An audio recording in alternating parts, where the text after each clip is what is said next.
Hello, my name is Michael Yeager, one of the researchers here at the Linda Cernick Institute that's funded by Global Down Syndrome Foundation. The title of the presentation is Take a Deep Breath, Lung Infection and Cognition in Down Syndrome. The three take-home messages today are that individuals with Down syndrome are significantly challenged by infectious lung disease. We are working from the sort of hypothesis, our guess, that persons with Down syndrome are in a post-influenza infection state of susceptibility, and that makes them more susceptible then to severe bacterial lung infection. And we know that chronic respiratory infection is linked to a number of untoward conditions and diseases that relate to the heart and the central nervous system. And we also know that it's the entire respiratory tree, from the upper airways with croup to deeper in the airways with RSV and bronchiolitis, and also the entire tree with viral and bacterial pneumonia that we worry about in everybody, not just persons with Down syndrome, but especially our loved ones with Down syndrome.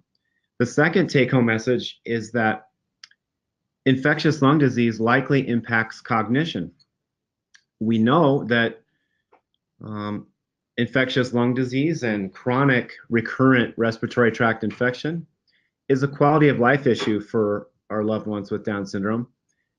But there's emerging evidence in our lab and others that would say that reducing that respiratory lung disease burden may preserve cognition in persons with Down syndrome. And that is another huge goal that we have here at the Linda Cernick Institute. And the third take-home message I'd like to leave you with is that the future is very bright. I've never been more optimistic about the things that are going on for research that benefit persons with Down syndrome. And you should know that somebody cares about you, somebody is fighting to find answers to these problems, and we will find them. And great things have happened, and much more is on the way. And it goes all the way from autoimmunity and lung disease to more exotic things like training a person's stem cells to patch their own congenital heart defects. So much positivity on the way, and I can't wait to share it with you in the future. Thank you for listening.